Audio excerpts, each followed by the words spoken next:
Hello and welcome to a New Pace podcast. I'm your host, Lesley Andrew, and today I've got Louis Jenkins with me today, Lou J. And I am so fortunate to have him on the show because I was equally fortunate to join his podcast a few weeks ago. And it just feels like what we've been talking about on his podcast and what he talks about with his story and so many insights feels like it's just such a precious thing to share with people that are watching this as well. And we can maybe carry on with some of that and just see like where this goes. So welcome, Lou. How are you today? And I would like to tell everybody on your audience that when Lesley came on my podcast, she had a big reception there. She got I think almost 2,000 views on my podcast. Thank you so much. I love that. Thank you. So yeah, I mean, I'm full of cold, so people listening might just have this sort of grogginess from me. So my intention is to hand over to Lou mostly, as you'd expect. So yeah. So Lou's all the way over from the US, and so as we're recording, we're leading up to Thanksgiving, we're leading up to sort of the Christmas season, we're leading up to the change of weathers and things like that. So actually, just for context, just putting that there, and Yes. just thinking about like how would you introduce yourself? How do you introduce yourself when you meet people generally? Gosh, like I'm an open thinker, creator, very creative now because I wasn't always when I was younger. Uh, Free thinker. Sometimes I get in trouble sometimes when I say things. Sometimes. But just an overall good person, conversationalist. I'm all about conversations. I'm all about accountability. I'm all about just having fun and living life every day to your fullest. But I'm all about conversations because a lot of people don't know this. Conversations is so key and lost today because people don't know how to have conversations. They just look on their phone and like example, right? If you're out to dinner, if you and I are out to dinner and we're having a conversation, we look over to the next table, everybody's on their phone. So, I'm all about conversations. I'm all about learning.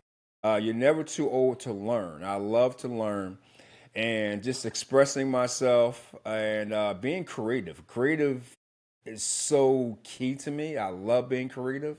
And I'm older now, I can understand more. I'm a creative person. That's just me. Yeah, that's great. So those things about self-awareness, connection, conversations, Huh? you expressing yourself and Yep. like expressing like your creativity in ways that you might not have been able to do when you were younger or that you might not have done for whatever reason. And I'm just thinking about like my podcast, and my reasons for my podcast is about helping people to express themselves. And in a similar way that your podcast about helping people to be talking about things, especially when things are really challenging, things can be really like we can't undermine and undervalue how hard things can be to talk about, especially when they're big feelings. So, what's it like for you now, generally, to express yourself? After so many years not expressing myself, not allowing myself to express myself, because I was blaming other people. I was blaming people that they was holding me back, and I was holding myself back. I think as I got older and my creativity came out, and I was like, okay, screw this. I'm gonna do me. I'm not gonna do it for everybody. Because let me back up. I was so used to doing everything for everybody else, and I never did anything for me. I don't know how. I don't know if you ever experienced that before. But I had to learn how to do for me, how to express myself, how to be creative. And when this podcast came around, I'm having different conversations with people. I'm learning from my guests. I'm learning from the topics I'm talking about. I'm learning to get better. So that's what it's all about to me. I don't know if that's the answer you're looking for, but that's the best answer I can give you. Yeah. No, that it fits really well with what you've shared in your Yes. story, and this might be a good time to direct anyone that's listening or watching, if you're watching on YouTube or wherever you're listening, that Lou's got within his own podcast and that's called Let's Talk About It with Lou. He shares his own story, and the reason why I think that stands out to me, of course, the story is really valuable, and it's, there's so many things within that that are really touching, and really you'd learn a lot from that. However, the main thing that really stands out is that you're sort of practicing what you preach. You're Yes. helping people to express themselves, and then you've also done that.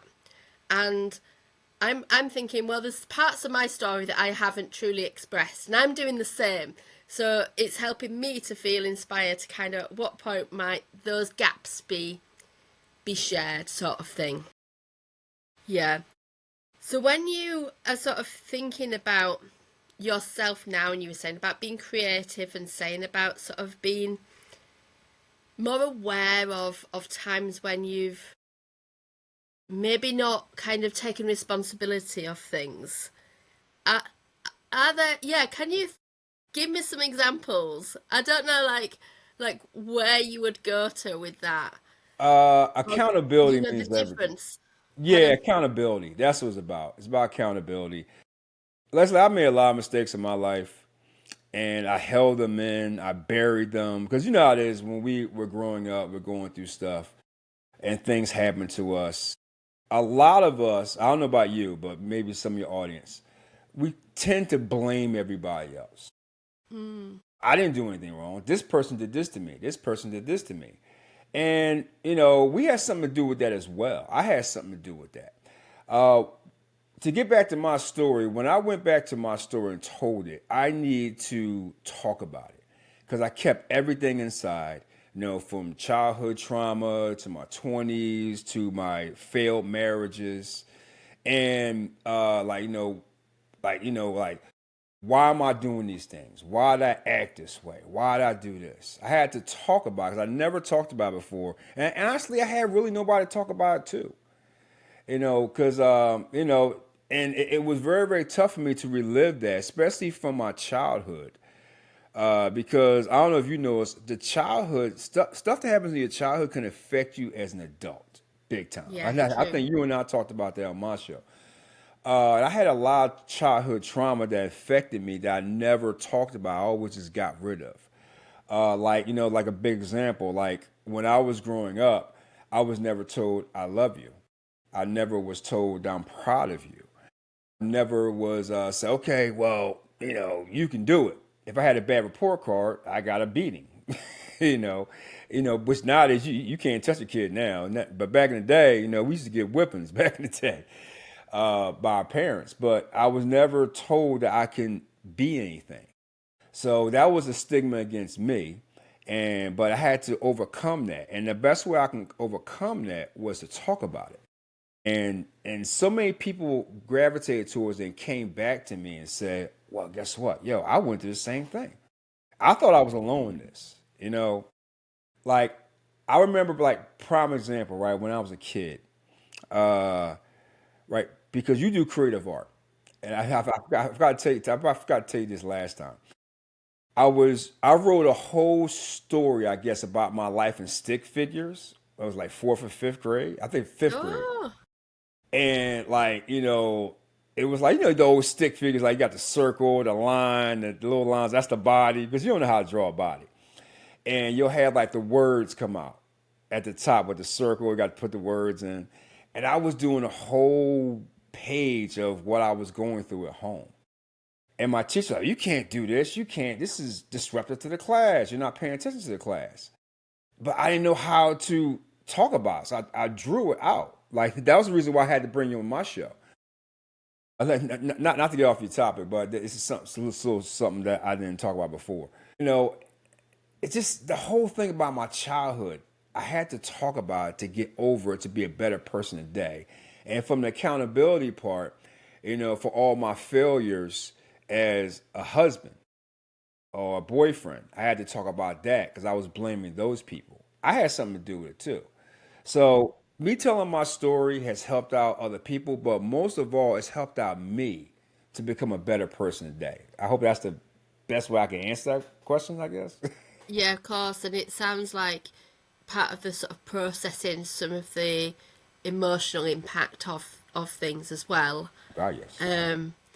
I'm really struck by this sense of kind of going, okay, well, I've got this accountability, I'm taking responsibility, whilst at the same time recognising that there were things that happened when you were a child that it wasn't your fault, it wasn't your responsibility to manage those things at the time. And like you said, we often create this meaning and this belief about ourselves from what's been said to us, and like those words that are said to us that are so powerful and that they could stick. And and actually for you to be coming to a point where you're actually saying, oh, I'm processing that, I'm coming out of the other side of that, that's huge, because these things, as you know, are so like strong and powerful, aren't they? Yeah. So yeah. But you know what, Les? You know what? Ability, I've learned this, and I said this before. I don't know if you heard this before. When you take accountability for the actions you've done, people get more mad at that than when you just never talk about it. Right. You know, because I can tell you when I did my story, I was apologizing to people about what I did, you know, and like not like it was going to fix it all, but they was like, some people was like, well, I don't care. Like, you know, not, they rather me just be that bad guy who never took accountability for what I've done at all. That's crazy. It's just how way it was. But especially when it comes down to the relationship side, you know, like being in a relationship now, I get scared because of like, all right, am I going to mess up or are they going to mess up again? You know, it puts me in a different mind frame. I think the biggest accountability moment I've had when I told my story was when I was using excuses when I had an affair. A lot of people don't really, they like, oh, well, that person made me do it or whatever. I did it for stupid reasons. You know, I didn't have the conversation with my ex-wife, but I don't mean get too low or whatever. But I didn't have the conversation about what I was going through at the time. Like, you know, I lost three parents in a row. And I really didn't get her to understand it. But also, you know, she didn't understand it either because her parents were still alive. But I used that person that I had the affair with to get that out. And I was like using that as an excuse, saying for years I needed that at that time. I didn't need that at that time. I didn't. You know, it was my fault that I put myself in that situation, the person I had the affair with in that situation. You know, I took accountability for that. I'm not going to say the person wasn't a fault either because they knew I was married, you know, so, you know, but, you know, being accountable, especially as a man, I think it's tougher for us to be honest because a lot of people don't like honesty. They Mm, rather you lie to them than not. So I mm. add that little PSA moment.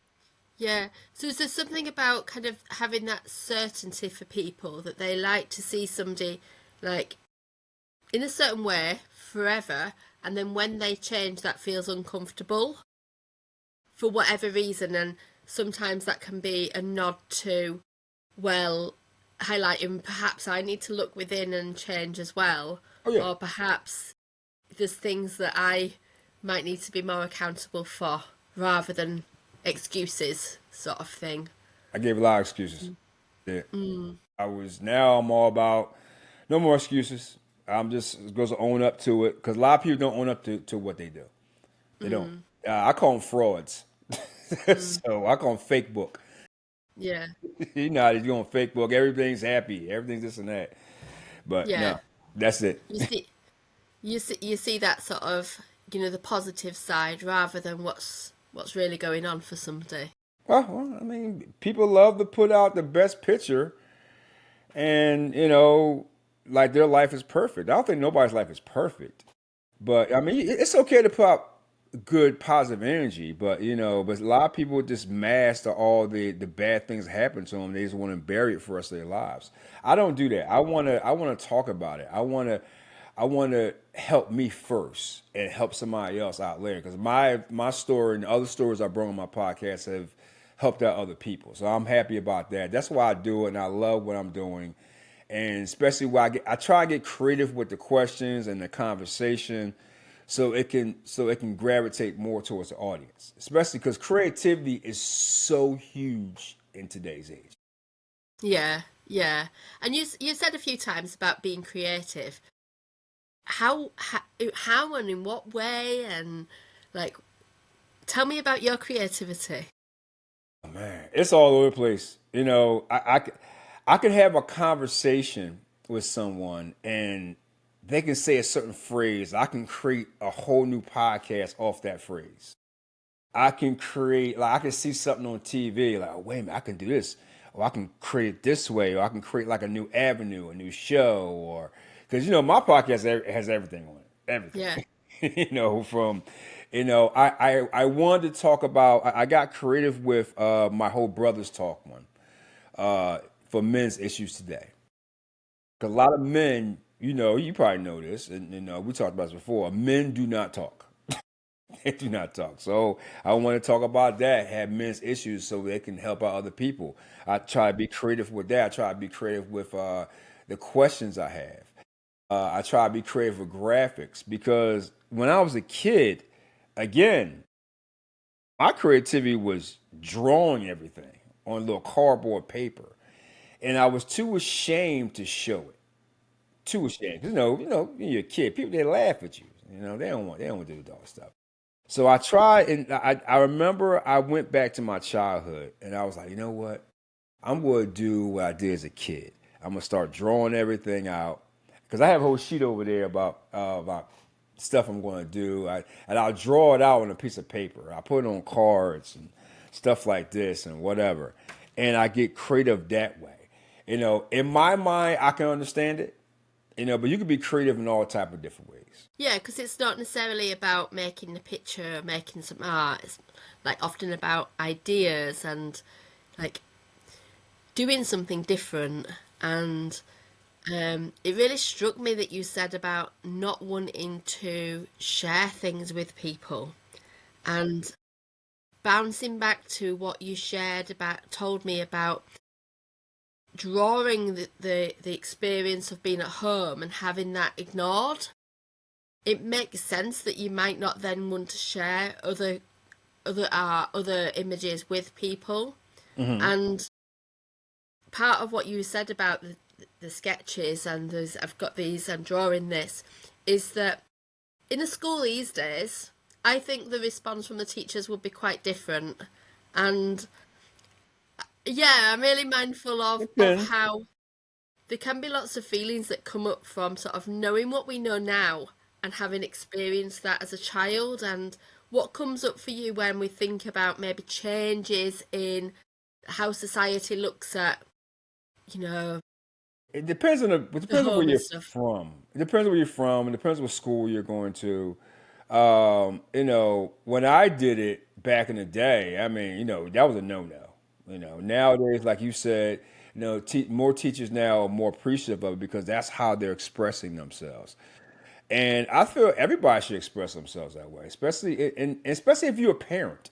If your Yeah, child is writing stuff down or making drawings, like you really should pay attention to that. 'Cause they might be telling you what they're going through, kind of like a what's that? That it's not disease, autism. but There's a yeah, lot of autistic kids that will draw out what they're feeling. Not every because every autistic kid is different, but some of them will draw it out, and that's what they're feeling. And like I know a couple people today that still doodles and stuff like that. I still do it. I got a couple of drawings here, and I can see up there where you was doing all type of stuff right yeah, there. So it's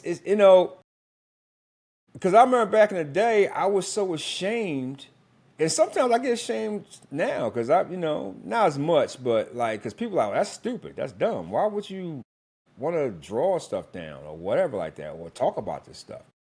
But as I get older, I say screw it. I just keep on doing it. But draw, everybody, do what you gotta do. Be creative. If that's your niche, do it. yeah. Yeah, and if you're listening from the UK, what Louis just said was niche. We say niche over here, Niche? You say just niche? for a thing. But I'm only Okay. joking, really. But Okay. like one of the things I was thinking about is those differences with UK and US, and like part of that kind of thing of like in being playful Yeah. and thinking about those things. But that message is so important, isn't it? Of doing the drawings and allowing yourself to sort of do things like and find your special passion and Yes. find your niche and work through and your niche and and I love how work. you said it. I love how you said it. It's cute. I like that. Yeah, it's one of these things. These are the things that sort of soften. Like I really value playfulness and going off on tangents and things like that. But yeah, being able to allow yourself to create something, even if you choose not to share it, and there's no pressure to be sharing everything. Um, Off the back of that, do you ever write things as Hold well? on 1 second. 1 second. Before you ask the question, do you find it very gratifying to be yourself? Yeah, Does it make you more comfortable? yeah. It if I'm and there's layers to this. So there's absolutely layers to this. So if I'm just kind of like here, present, doing my thing, feeling good in my element, then I'm just really relaxed. I'm really energized, and it just feels me. If there's a part of it that feels I'm sort of there, but it feels a bit forced, and I'll have people say things like, "Oh, you just got so much energy," and I'm thinking, actually, I'm feeling exhausted by this space or whatever, wherever I am. So I think the important thing is, as you spoke about at the start, about really finding, or maybe as we've talked about before, finding what that really means for you, Yes. and not necessarily, doing your thing and being yourself rather than looking like you're being authentic to yourself. So it doesn't matter whether the other people look at me and go, oh, actually, oh, she's been really true to herself today. Doesn't matter. Love it. It's more about kind of how I am. What's your take on that? I love you. Yeah, I like being myself now. I do. Because you know what? If I'm myself, I have better conversations. I Yeah. do. I have way better conversations. I had to learn how to be open and be myself and not be judged. Because I don't know how it is over Mm, in the UK, but they'll judge the hell out of you over here in the United States. yeah. So being yourself is okay. Because you'll be, how can I say this? Being yourself, your authentic self, can gravitate towards your audience and make you feel better. Yeah. Because a lot of people love to be other people to please them, to please other people. They'll act like that person, like okay, like all right, well, I'm gonna act like this because these people they like this type of person. Maybe they'll like me more. No, I want you to like me for who I am. If I'm quirky, if I'm silly, if I like to do jumping jacks all around the room, I don't care. I'm going to be me. That's what I'm all Yeah. about. Yeah. And I'm hearing that's about the evolution of you as well, like Yes. how you're changing, not that you're the same all the time. It's about learning and growing and changing and being different in a different way. If you're doing a different activity, if you're feeling more energized one day, you might be different again, but it's all you sort of thing. Absolutely. I love doing me. I love learning. That's the number one thing, Les. I love learning. I get more happy when I learn something new. I Mm, do. I get every person I talk to on my podcast or a topic I'm doing, I learn about that and that makes me happy. I've said this many, many times before. This podcast has literally saved my life because, like, I lost my daughter, and it helped me through that. It's still a battle. I'm not gonna lie. I go through battles, but it makes me happy. I can be able to have these conversations with a camera by myself or another person like you or anybody like that, because it's hard to go out and about and like have conversations with regular people because they might not want to talk about what you want to talk about. What I mean? They might, oh no, like, I want to talk about what I want to talk about, and you both just sit there and listen. It's never back and forth. But this podcast, I listen to different podcasts. I love hearing the people's stories, and it makes me better because I'm learning from them, and I'm learning from their stories and their topics to make me better. That's what it's all about. Yeah. Yeah. So it's almost like giving them, it feels like that reciprocal relationship where Yeah. you're giving them space to share their things, like they're like feeling heard and seen at the Oh yeah. same time. You're learning something and then contributing, and that human connection is so important, isn't it? That It's kind of like conversation is another form of intimacy. mm, It's in and intimacy should be like you can have an intimate conversation with a friend or a female, your significant other, whatever, and you'll feel so much good about it, and that's lacking in today's world. yeah, That intimate conversation. Conversations can make you feel better about yourself. Well, some conversations can make you feel worse about yourself, but I look towards the bright side of it.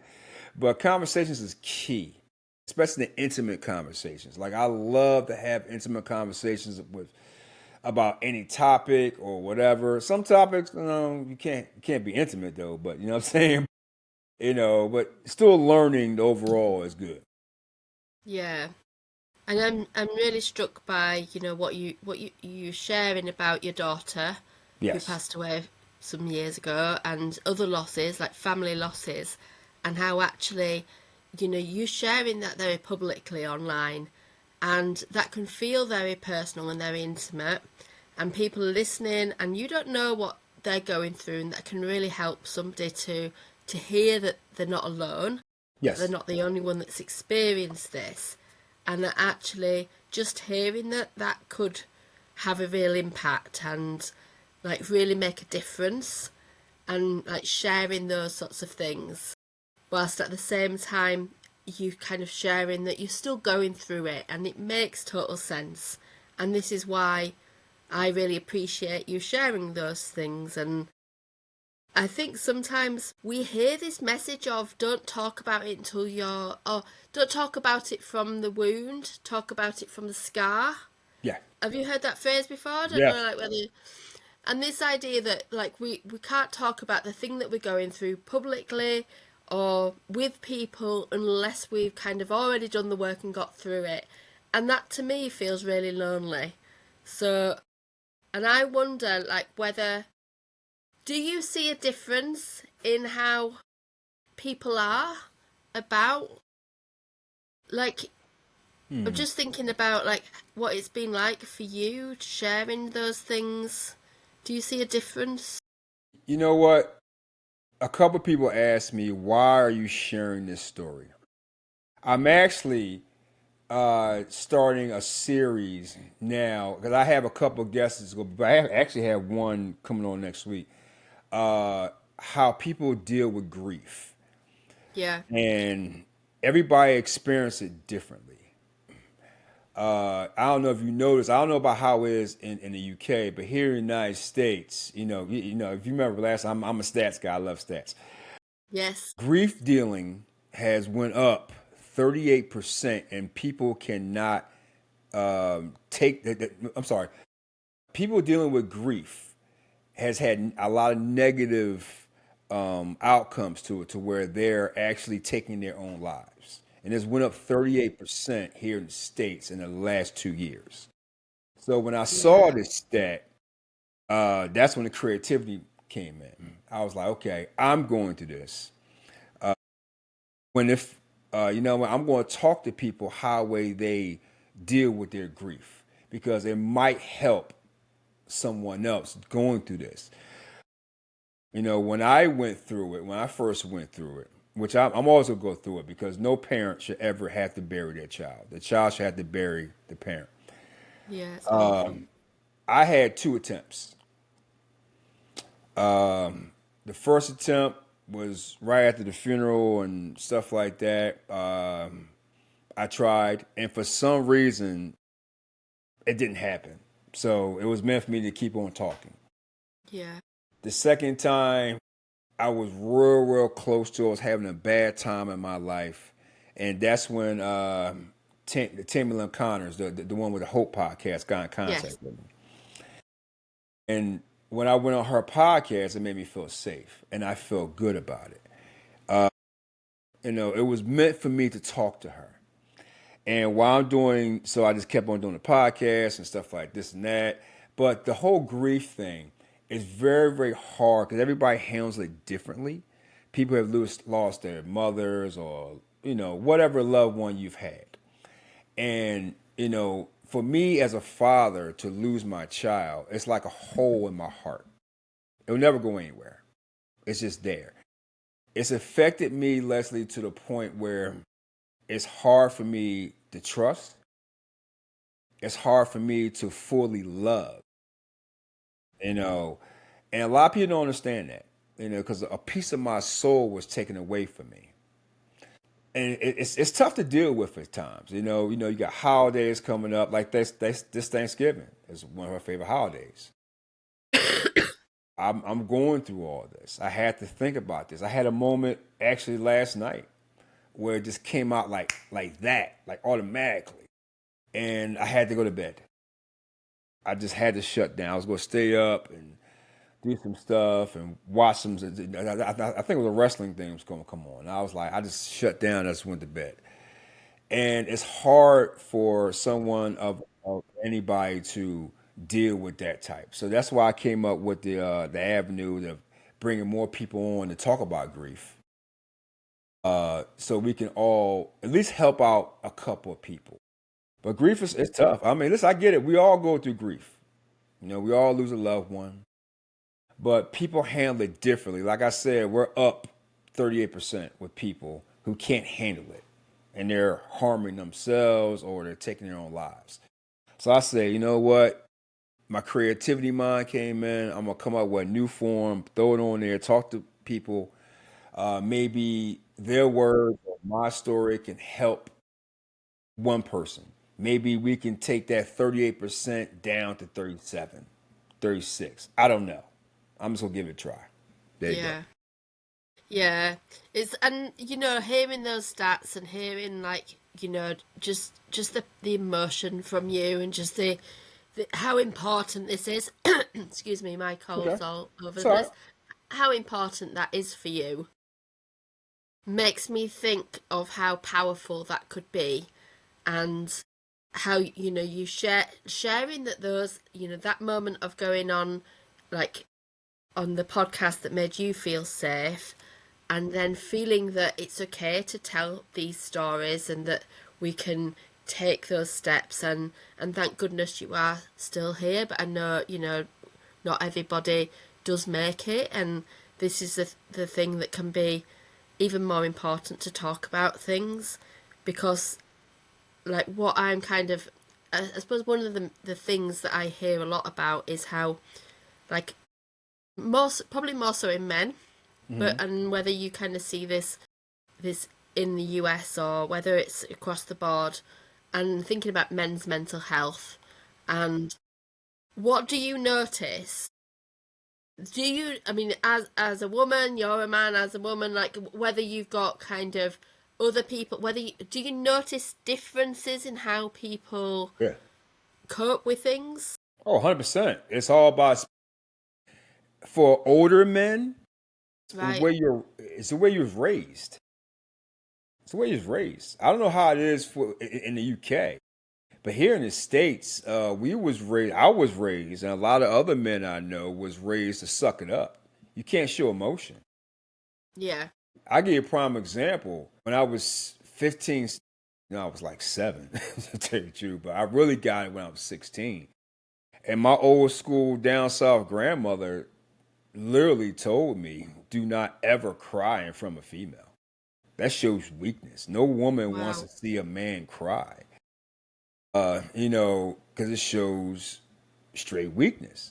And a lot of men here, like I said, I don't know how it is over there, but a lot of men here hold in their emotions because they're afraid of being judged, but not just by women, by other men, because other men would judge you here as being a coward, and they'll test you if you show emotion. Showing emotion here is like a no-no because you're not tough enough. It's whatever. And when some men do show emotion to, let's say, like to their significant other, a lot of people do not gravitate back to them. They're like, "Oh man, I don't got time for this. I mean, be a man. Don't be soft." And then they shut down. Happened to me. I shut down. Every time I got emotional years ago, I would get shut down. I Yeah. wasn't man enough, because here they're used to men who are like, I can't, they'll call them assholes, excuse my French or whatever. They'll call them all these names. Oh, we want somebody that shows emotion. We want somebody to be kind and nice. And when you do, they shut you down. It's backwards here. I Yeah. think women are can be more emotional because I think women can talk to other women. I think this is worldwide. Women can talk to other women and be emotional around other women. It's just something about a woman DNA. This is just my opinion. Men, it's hard to talk to another man unless you got like a nice little circle. But it's hard to talk to another brother or another man because you're afraid you're gonna be judged. I know you're afraid to talk to your significant other, your girl, or stuff like that because she's probably not used to a guy being soft with her. If you are soft with her, you'll call him soft. It's crazy for me because and don't it's not attack on women. So I don't want your audience to think it's an attack on women. I think there's a It's like what is the definition of being a man?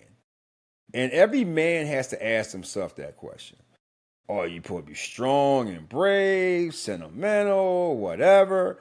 And you also got to ask a woman what is her definition of being a man? Is he supposed to be brave, chivalrous, responsible, respectful? Should he show emotion? See, everybody has their own definition of that. What being a man is. And this may sound a little controversial, but I think majority of women do not know what a man really is. I think they have this whole cuz not all, some. Some women have uh this book fantasy, like what they read in a book or what they see in a movie. Like, what Yeah. they see, right? But usually they deal with an everyday guy, and a lot of women deal with almost the same type of guy. He has no emotion. He's an asshole or whatever. And when they do meet a nice guy, right? And feel me on this, when they do meet a nice guy, they can't handle it. Everything they ask for, this is all over. This is just my opinion. I don't know if you probably get attacked for this. I got attacked for this before here. When they do meet this nice guy, they don't know how to handle it, and they run from it, and they go right back to the dummy they was with before. Mm. Sorry. Yeah. No, I totally hear what you're saying because actually everybody's different, aren't they? And it's the same as if you were to ask me, what makes a woman? What makes a good woman? How should a woman be? And I was listening to a podcast recently where it was a series and they were talking about sort of how to be more appealing to the opposite sex or to in a dating world. And the lady that was on it was giving tips for men, and the man just went, "Well, I'm not even going to go there because, like, if I was to kind of give you the red flags that I see, I'm not even going to go there." And it struck me that there's like certain, like, yeah, we've got one rule for one rule for another sort of thing. But at the end of the day, we are all trying to do the best with what we've got. We're all trying to be ourselves. We're all trying to, like, improve ourselves. Yeah. And that means that we might change. So, wonder if I was to go out and I don't wear makeup, for instance, if I was to go out and start wearing makeup, then I might get some sort of lashback on that about, oh, you're trying to get more attention or something like that. And I think a lot of women get that with things like filters online or like dressing up. And we've got the 90s push-up bras and things like that. Nothing's really changed in that sort of way. But that kind of thing of meeting somebody and just really connecting with them, regardless of what the labels are and regardless of what the shoulds are and things, it sounds like that's what feels important to you. And from the conversations that you're having, and then hearing somebody thinking, actually, this is me. And I wonder, like you said about like people then maybe see a nice guy, they get join in with that, and then they sort of maybe get scared with that. And why do you think that is? Because they're not used to the nice guy. They're not used to him. They're just not They used to they it. they're used to. How can I say this? Because like I'm trying to be nice. If it was my show, I'd be cursing like crazy. Um, um, I think not all women. I think majority of women have met. I don't care where you're from. Probably met the same type of dude. It's the same guy, but they look different. Right. You know, some of them they give it the whole bad boy tendencies. It's kind of like a turn on to a lot of women that have that little bad boy tendency to you. But they'll say, "Well, I want this nice guy, this and that, blah blah blah." I don't know what it is. I don't think majority of women. I'm sorry, I can't say majority because I'll get attacked for that one too. I'll say some women do not really want the good. They want a guy who is a cross between respectful, a manly, and a bad boy at the same time. You gotta have Right. all of them. You can't have this nice guy where he's sitting there, you're sitting with a movie, you're crying, he's crying. You're like, what the hell? Why are you crying every minute? You know what I mean? Mm, You want a little bit of everything. Like mm. he has to be strong. He has to be respectful. He has to, especially respect. He has to respect you. He has to respect your conversation. He has to respect your needs. He has to respect your opinions. You know what I mean? Like, and also you have to feel, and you go rock me on this one. You have to feel safe. You have to feel safe around him, trust him. That's how that, and also he has to have a little, no bad in him, like to give you some excitement. Okay, that good guy, that's boring. I'm Mm. sorry. I think women do when they don't want the boring. That's boring to them. You could be a good guy, but you gotta be, that's kind of boring. Like, you gotta Mm. have a little bit of everything. He has to be like a hybrid. If you Hybrid of, understand, if you understand what I'm saying. yeah. No, I totally hear what you're saying, and it like we could almost mirror that from the things that women hear, that a woman has to be this, and this, and all of these expectations. I can tell And you. if Wait, we wait, were wait. to I can just, tell you though. yeah, I can tell you. if go on, That's it. I can tell you. In today's age, men want to feel safe. That's it. You want to feel. yeah, We want to feel that we can come to you and not be judged and feel safe. That's it. That's just my opinion. But I'm sorry. Go yeah. ahead. I'm going to cut you off. Go ahead. No, no, no. I want to hear from you. I like that. Yeah, you want to feel safe. I want to like if I'm having a bad day, I want to go to my girls. All right, listen. I need this right now. I need this right now. Matter of fact, I heard someone say it was on another podcast. She got a podcast called Unapologetic D. She said her husband, they have this thing that they go through where if somebody is at 90%, they need that other person to have that 10%. And I Yeah, like that like to that. give them that 100%. That's what everybody needs. They need that person to give them that other part to where they're not all the way there. Even if they 99, have that one. And I've learned from that. Like I said, I learned from my guests and learned from other podcasts. But that's the whole thing, though. I think with women, I think you guys just want to feel respected, right? You guys want to feel respected. A lot of men, they want the respect as a man. They want to feel safe.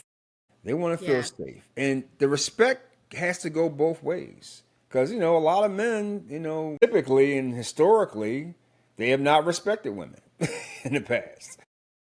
You see a lot more doing it now. But a lot of people nowadays, well, I don't need a man. I don't need a woman.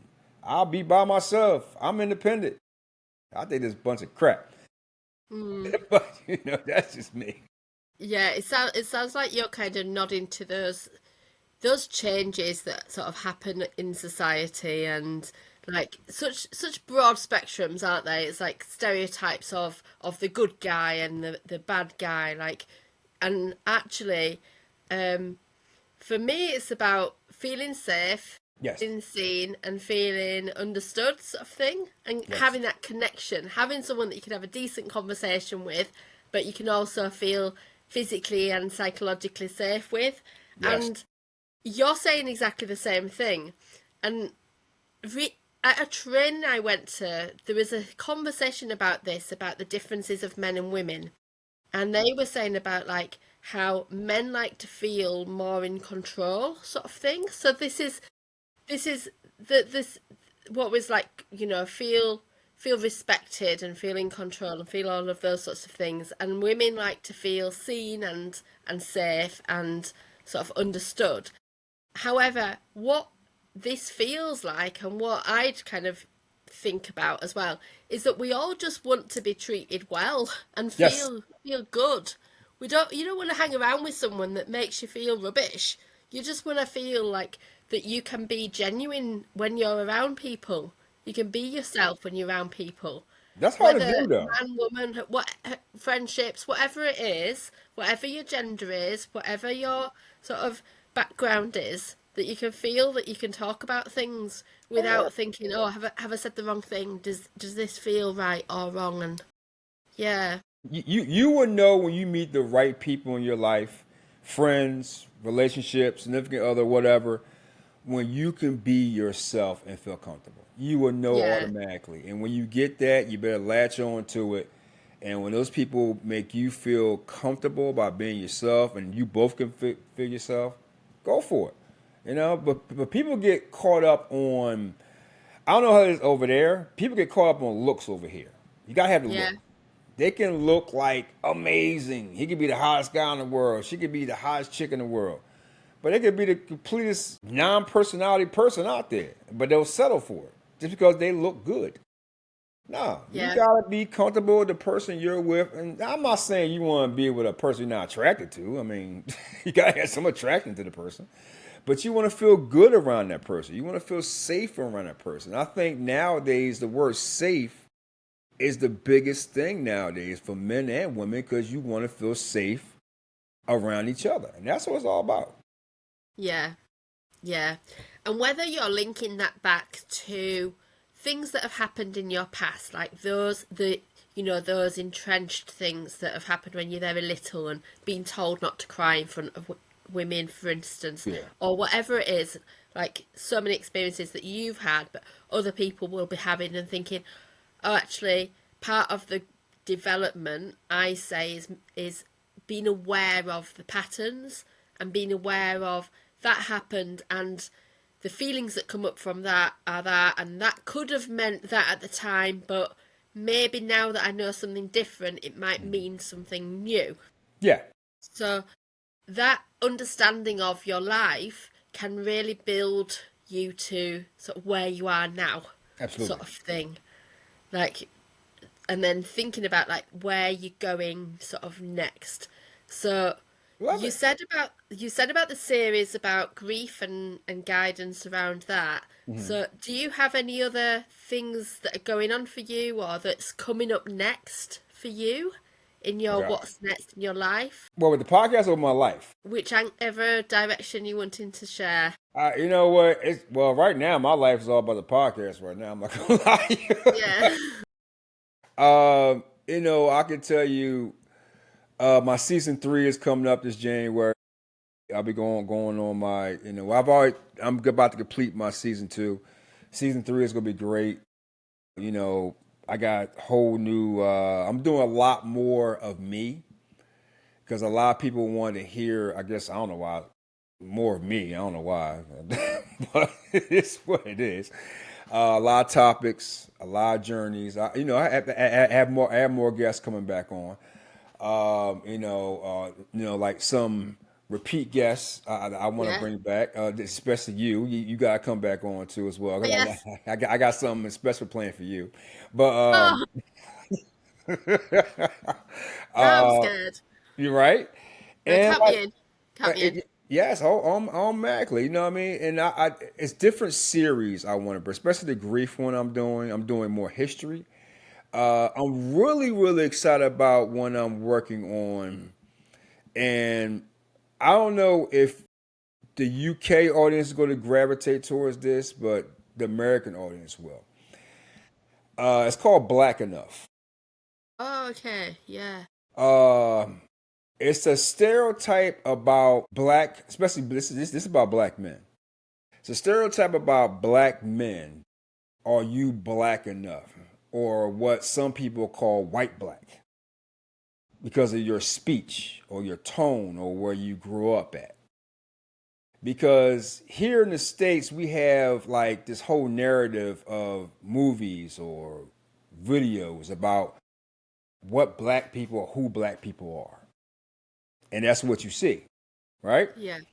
And when the phrase came up, white black, it got to me, right? Yeah. Uh, because of if you have your speech tone is more proper, right? Some people will say you're white black. So I come back and ask them, okay, well, what is that? So I'm gonna get into a whole definition of that, which is gonna be very, very good. It's gonna be a little controversial because I'm going to be going against both cultures, the white and black culture. So Yeah. it's going to be a little controversial. I'm very excited about that. That's for the, I mean, anybody can watch it, but it's basically about the here in the states with that, which I told you earlier. We have a big issue with racism over here in the United States. Not over there in Europe. I'll never hear anything in Europe, but here in the United States, it's a big issue over here and the cultural divideness over here. So I'm gonna get more into that and other stuff. I got a lot of stuff planned. I don't want to give it out too much. You know what I mean? Especially yours. Yours gonna be really good. I'll tell you that now.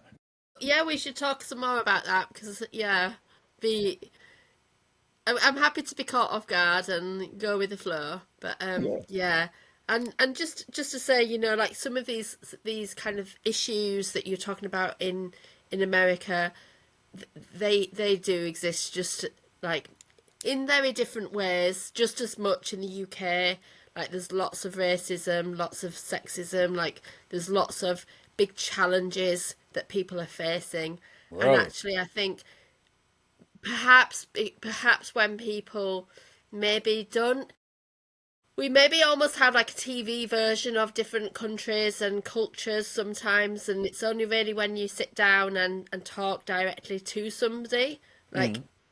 I mean, like I was joking about the niche and the niche thing, things like that that like join people together. So Mm-hmm. it's only really when you kind of then see that and go, actually, yeah, that's something that we're dealing with as well. Wait, no, And I got a rather, question for you. Over there, do you call it interracial when you have someone who's white and black, or do you call it um, something else? yeah, maybe or like just a relationship, or I think so. So I know you spoke about sort of interracial relationships and sort of how maybe say a Hispanic person with like a Brit Yeah, and a white Brit yeah. might be very different, talked about differently to say a Black American with white Britain. And actually, yeah, I think that there's a lot of challenges that people face around that, and still Really? a lot of stigma. Um, I'm not sure what word I would necessarily use particularly. I'm not. Is maybe checking. I might need to check to see. Like, what would you say is a better word to use? Well, Relationship. you know what? I What do you remember like? What works? my other UK guest. I think I remember she said, I think you guys call it multicultural. Yeah. That's you call it multicultural, and it's not really looked at over there. And I even did the stats. I'm like, I don't see it over there. Nobody really talks about it over there. That I see it Hmm. from it this way. Over here, I did a whole thing about this. You probably saw it. Like, they only call it interracial when it's black and white, and they have a big issue. It's still a big issue with that, especially if you're a black male with a white female. Not that many people talk about a white male and a black woman, but now I'm starting to see it's being talked about because I'm actually doing an episode. I think it's gonna be my season one or my episode 1 or 2. We're gonna have two interracial couples talking. That's gonna be something new. I can't wait to get that one out. Yeah, That's gonna be really, really good. But yeah. yeah, I was just wondering because I didn't know like how is it the same over there as over here? Big topic over here. Yeah, I think equally. Don't know how big a topic it is, but I mean, from my opinion, Yeah, relationships, regardless of like what your sort of cultural background or your race, your like the graces that you have, like if you're in a relationship and you connect well with them, then that's amazing and like go ahead sort of what's better thing. over there than it is here? Ra- yeah, yeah. But then, but then actually, I think, say for instance, transgender rights are sort of like hugely kind of like people really, really struggle with that over here, big Same here. time. Same here. And, like women's rights, and there's so many different things that I think that I wouldn't consider that one country has it worse or better. I would be just thinking like globally, these are issues that we contend with, and that we might contribute to. I think it's really hard to be sort of going, oh, I'm neutral. I've not done anything with this, because there's so many sort of microaggressions that we might be doing that we might be unaware of, and it's only when they get named. And I suppose that's part of why I was saying, well, I'm not sure what words. And that's kind of like a bit of a fear of mine of going, am I doing it right, sort of thing? Because there's so many things that have changed. Of, oh, you can't say that now, and you can say that. It's like, well, actually, I wouldn't have wanted to say those things before. You can't There was say such anything no racist way. language, for instance. Like, let's say somebody 100 years ago might not think twice about, and that they, or 70 years ago might not, or even 20 years ago might not think twice about, and that they would maybe locate the problem in the person that's upset about it, rather than say, actually, I need to be accountable myself, and I need to really watch my language, and I need to really look at my biases. And sometimes it's the conscious biases that we need to look at, let alone what's unconscious underneath us that we're maybe not aware of. So yeah, I just like having what that you deep just dive and said. I going, like that. I like how way you explain that. I really do. mm, That was a great way to explain that. Thank you for explaining that. I like that. thank you. I'll have to watch it back and remember how we did it, because Yes. sometimes it's hard to find the right words, isn't it? No, And you're saying it from you. You're speaking it from your soul. And I think that's the best. Like I said, conversation, you speaking from your soul, your heart, is the best. Not an interview, just having a no, conversation. You gotta yeah, speak it. Especially, it's about connection. Especially if you connect the audience, you connect the person you're talking to, or whatever level it is. yeah, That, like I said, intimacy. It's an intimate conversation, and you bring out the best in yourself. I love that. You explained it very well. that's great, thank you.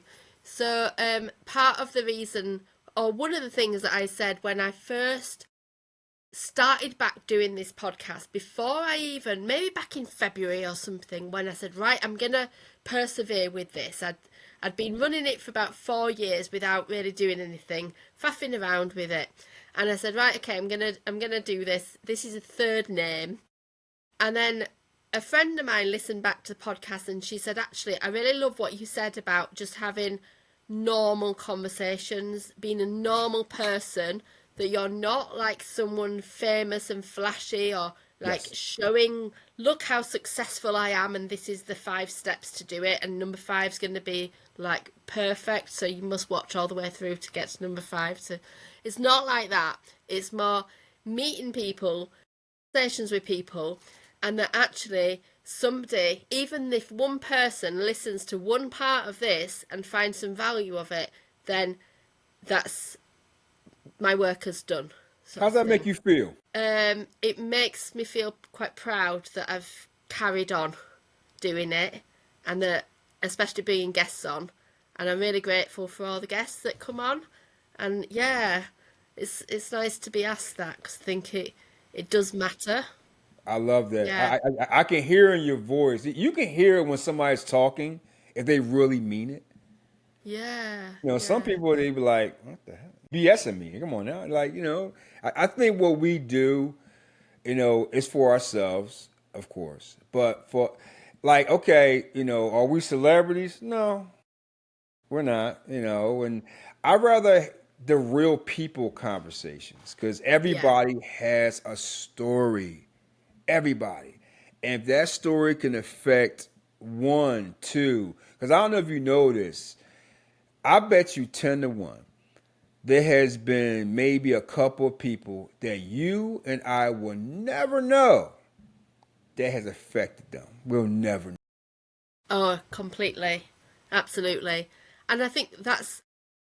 I mean, we wouldn't have met if it wasn't in the context of podcast, and people watching, on the internet wouldn't be able to see that, that message of actually that balance of kind of allowing those feelings to happen, and recognizing that some of what was said might not have been that helpful at the time. It probably shouldn't have happened, sort of thing. And it's awful that it happened. However, even though it's happened, how can you learn from it, or how can you navigate through it? So Love it. yeah, sometimes I'd love to turn the clock back, wouldn't you? Of course, I don't deny that you wouldn't think that, but then actually, it's. I used to. Did you? I used to. Not anymore. I used to say, well, if I can go back to this point or this point, and you know how it is. Like we might have done something stupid. Like, oh man, I wish I would not done it that night. Let me go back and not do that there. But no, you know what, Leslie? I don't want to. I don't want to go back. I don't. Yeah, I thought long and hard about that. I enjoy my life now so much better. And even the stuff that I've said on my podcast, because like I don't know if you went back to the beginning of it and you look at then and you look at yourself now, like, oh my God, why am I say that? Whatever. mm, You just learn from it. You learn from it, you move on, just keep on going. I don't want to go back. I'm good where I am now. I'm good with everything I do now. And I'm telling you right now, I think you're doing great. Seriously, I yeah. really, really do. What I mean, I've been watch you from, I guess what you say, over the pond. So I've been Over the watching you from, pond. from over here. Listen, I'm proud of you. I'm glad you're doing what you want to do. I mean, you seem very happy with it. And I mean, I love it. And I love other people who have passion about stuff. You know what I mean? It seems genuine. And especially what I'm most happy about, right while watching your stuff on your Instagram and your podcast, you're yourself. And I Mm, like that more. You're not trying to be, I gotta be like this person. I gotta be like that person. I think you're mm, just who you are. And I love that. yeah. Well, it's quite exhausting to try and be somebody else, I Nah, think. of course. Yeah, Gotta be yourself. yeah. Oh, well, such lovely, kind words. And off the back of what you said about sort of, not changing anything in the past, I once heard this thing that was saying about people often say things like, if you go back to the past and change it, that small thing can make a huge difference and dramatically change the future What, the or your butterfly life as effect? it is. What, that Pardon? butterfly, the butterfly effect? That's what Yeah, it said? something like that. So, Yeah. and then this quote was saying, what do you think you could change now? If you were, imagine you were 20 years time and you come back to now, these 20 years time haven't happened yet. These 20 years time haven't happened yet, but you're going to do something now to make a massive difference to your future, and it could change the future. It could send things in a way that you think, and it's that do something your future self will thank you for, but said in a Mmm. different way. Mmm. Do you have things that you've got in mind that you're like, I'm going to do this and this will be, I can imagine my life changing from that, or Uh, if if my future self came back and told me something, you should do this, and this will yeah, make Yeah, maybe. So yeah, say you in 20. You asked me these questions. This is a Yeah. bit. You did ask me this question. So if you in 20 years' time comes back, what would they be saying You or should bet. seeing? You should bet on this game. Be rich. No, probably. Damn, what? Damn, you know what? I can't. But you gonna flip my own question against me? Oh man. Isn't it? Because I remember I gave you what the 5 year in the future thing. I remember that Or one. do you want to try 5 years in the future? Uh, Probably if I maybe to go after probably what I'm doing now, do more of you and be and do what you always want to do. And no, matter of fact, stop putting your own projects back to bring Yeah. on more guests. Stop. Ooh, I like Stop that. doing that. Stop with the projects that you've been wanting to do like solely. And you see all these, oh, I can have this, I can have this person, this story, and don't get me wrong, it's good to have guests on. I love having guests, but what you are like, let's say, okay, you're so passionate about these 7 stories that you want to talk about, but you keep on putting them back for the guests Yeah. and or something else. That's what probably my future self would tell me. Stop. Do you put it in between or do what's more important to you first, talking to that guest or getting your story out? You make that Yeah. decision and you go with it. Yeah. Because it sounds like you having guests on has been really helpful for you. Yes. And so now is your time. So I'm really hearing My that it's time. like your time to shine. And as Creativity. you were, yeah, and as you were speaking, and as you were just watching, like your different stories and how you talk about these things, it did make me think: has Lou got a book? If not, I can see one come in. I can see one come in, and if it's not already been mentioned to him, then I'm really surprised. So yeah, Wow. You um, know what? You're the first person ever to mention that. right. I've never thought about that. Mm. Wow. Right? Because now you can use AI to write it in like 2 days. Yeah, you Right? can, and you could say, well, actually, you telling your story, you've already said about how powerful it is for other people. You've already said about the individual episodes being powerful, and you've said about how helpful it is for yourself to share those things, regardless of how many people watch. It just, yeah, it just Lesley, makes sense. Lesley, Lesley, Lesley. This is the reason why you just put yourself in the top 10 guests of all time. Maybe my top five. I have never, I swear, I think in the last 4 or 5 podcasts I have, the last 4 or 5 people have told me something that was amazing that I needed to hear or something I should entertain do. Mm. And you're one of, I think, four. Yeah, I think it's like one, Ooh, two, three, four in a row. This something's telling me something here. yeah, I don't know. I don't know what you believe in, higher power or spiritual being, but something's going on. I never heard that before. I thank you for bringing that up. I'm actually going to contemplate that. I never thought about that, and nobody's ever asked me. yeah, I'm dead serious. I thank you so much for that. I really, really do. I am so happy. I swear. And I mean, right? Because I'm a guy who does not get emotional. Because I hold it back. That's another thing I do too. I'm trying to learn how to be emotional, but because I can't be emotional in front of people, especially females. I'm trying right now. I want to be emotional. I'm not gonna lie to you, because I was taught not to be emotional in front of females. But I swear to you, I want to right now with you right now, but I can't yeah. because I'm going to feel weak. I've said this many, many times. Everybody say, you can, you can, you can. But if this was told to you since you were 7, I can't do it. If I'm by myself, maybe. But what you did right there means so much to me. I really wish I can get emotional with you right now, but I can Yeah. tell you thank you.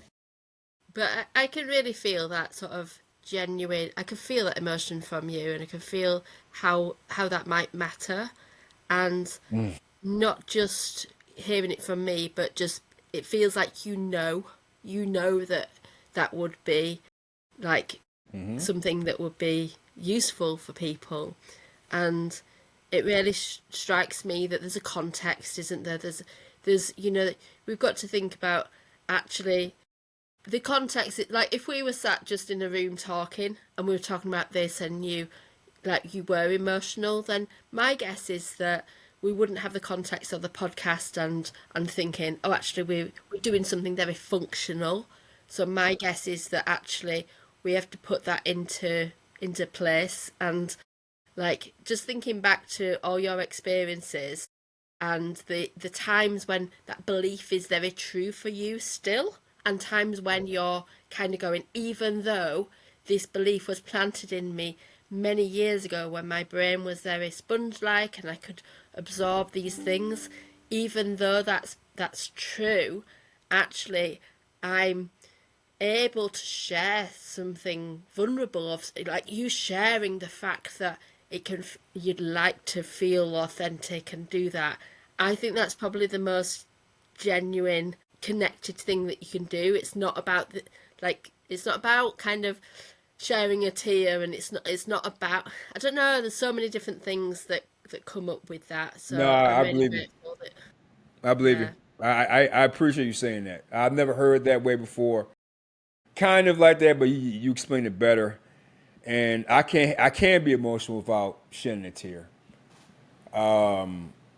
That's another thing I'm learning right now. Damn, that's 2 for 2, girl. What are you doing to me? we yeah, Where were I am you? Who sorry are not you? sorry sort of thing. um You. Who are you? Yeah. So just just to sort of think about kind of we've talked about lots of different things today, and a lot of these things might resonate with people listening, and it might be that some of the words have kind of might land differently when you hear it, or when you have loose words and story kind of buzzing around in your head sometime after listening. So actually, if you do need to sort of reach out, and of course, like when there's different services in the UK and US. If you're struggling with your mental health, or if you're struggling with things, or if you've got stories that you want to share, if you want to have a listen and watch of Lou's podcast, if you're sort of just watching my podcast for the first time and you want to kind of check out some of the other episodes, then we'll have all the links sort of in the description. Um, and yeah, I'm just really grateful, Lou, for you to sort of come along. Before we sort of press stop on the recording, Okay. do you have any sort of final words for everybody to share? Mental health, very, very serious issue out in America. Well, matter of fact, in the world. It's a worldwide awareness that everybody should it's just something worldwide. Mental health is a very big thing, especially with men. I'm not saying it doesn't happen with women, but it happens with men a lot. Please see someone. Please talk to someone. Have a circle. I know everybody has a circle. That means like a small group of friends or somebody that you can trust and everything like that. And I've said this before, and I want people to really understand this part. When you say you're going to be there for someone, do not say I will always be there, because there's going to be times where you're going to be busy and you can't answer your phone. Just tell them, it's just for me, I will do my very best to be there for you at all times. Because Yeah. sometimes, like you can say, I'll always be there, and then you're not there because something may happen. That person may blame you, and something bad happens. Just say, I will do my very best to be there for you. I will be in your corner. But please see someone, talk to someone, have a conversation. Mental health is a big thing in this world. It's going up rapidly. every year. Especially, I don't know, Leslie, if you notice or not, it has also climbed from 55 to 67 with mental health. It's climbing on that one. The biggest mental health jump from 2021, what am I wording? 2021 to 2024, from 31 to 37 is climbing. This is globally. Globally. Please talk to someone. Don't just, and when people tell you I'm fine, I'm fine, I'm fine, always talk to them anyway. Give them a call. You know, and it takes 5 minutes, takes a minute. Say, hey, how are you? How are you doing? You good? I'm here for you. If you got that feeling that someone's not feeling it, just send a text, give a call. It only takes a second. And also be nice. Be nice, everybody. If you're out and about in the store or something like that, ask them how their day is doing. That phrase alone might actually cheer them up. We don't know what they're going through. They could be going through a mental health issue. They could be going through whatever.